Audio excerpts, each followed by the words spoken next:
Hey there everybody, I'm the wonderful DJ Synthboy, and today I'm going to talk to you about rare variants. This is going to be my personal top 5 best rare variants in the game, in Infinite Warfare. I know some people are kind of bummed out that they don't have a specific epic or legendary weapon, but these are going to be 5 variants that are going to keep you competitive, that have some really nice perks to them. And I didn't include some weapons like the MV4 Vigilance, because the weapon itself, the MV4, is really good, but I don't think the perks are really that great. I'm looking for specific perks that enhance the weapon, and both perks being really good on the weapon itself. And I didn't include any of the quarter mastery weapons either. All these weapons can be bought at around 2,500 salvage. That's much less than the epic weapon. So yeah, let's get into the top 5. At number 5, we got the DCO Mate Contingency. It's got Deathbringer, double kills, instantly reload your magazine, and Sharpshooter, which increases the damage range, and it stacks with the particle amp. Now, I know people aren't too fond of shotguns in Infinite Warfare, but I think the DCO Mate is pretty underrated. It's really fun to use, really fun run and gun weapon, and its only downfall really is its magazine size and its range, and this counters kind of both of those negatives for the DCO Mate. And these smaller maps like Mayday and Frontier are where the weapon really shines. I mean, since it's an energy weapon, you can't increase the magazine size on the DCO Mate.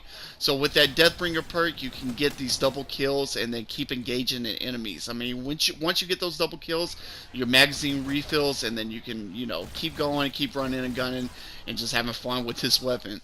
Now at number 4, we got the R3K Spearhead, which comes with the stack perk, which reduces the time between bursts but increases the recoil, and flak, which increases damage towards score streaks. Now, I'm not the biggest fan of the R3K, but I think the Spearhead kind of alleviates some of the problems that I do have with the weapon. The one burst range of the R3K seems rather short, so being able to have that quicker burst means you're going to have a quicker follow-up shot, just in case that first burst doesn't kill. So it means that you'll be melting a lot of people with this weapon, and it makes the R3K rather usable.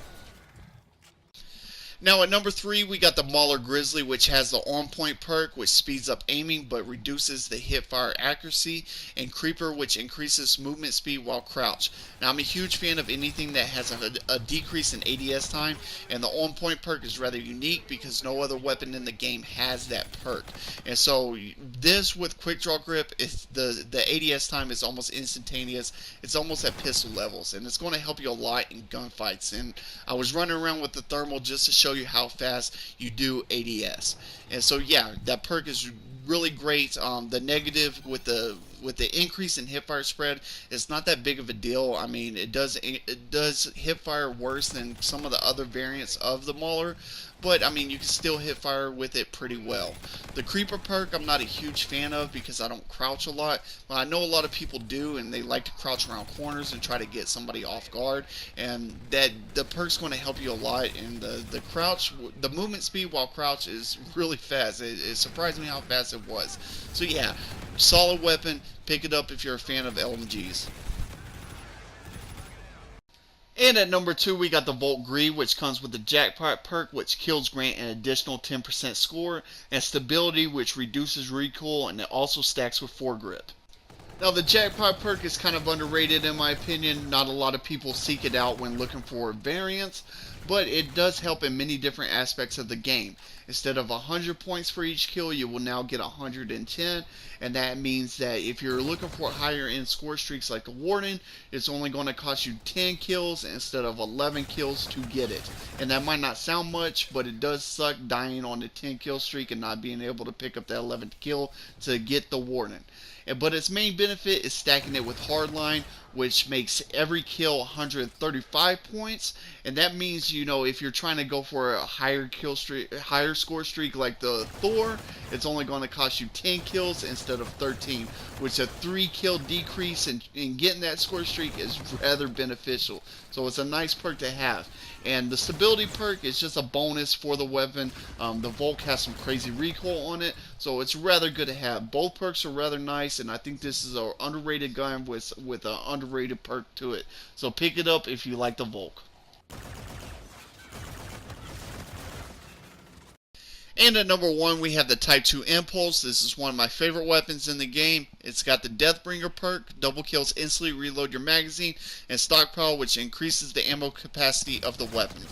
So the stockpile perk is one of the best perks you can have on an energy weapon, since there's no attachment that increases the magazine size. That means you're going to have a 42 round mag instead of the normal 30 mag that the Type 2 does have.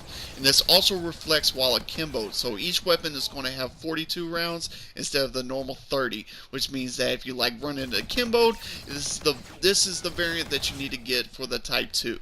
And with the Deathbringer perk, that means that that 42 round mag is instantly going to refill after each double kill, meaning that you can constantly slave with this weapon. And I think this is why I love this weapon. It means that I don't have to reload. It means I don't have to run, dexterity to have a faster reload. I can just constantly run and gun with this weapon, and it's one of my favorite weapons in the game, and I suggest everybody try it out, and everybody needs to have this weapon if you're a fan of the Type 2. And I think the Type 2 is kind of underrated. Not a lot of people use it. I know it's not the MV4, but it's a really solid weapon. So yeah, check it out. That's my top 5 best rare variants to get, and I am DJ Synth the Boy, and I am out.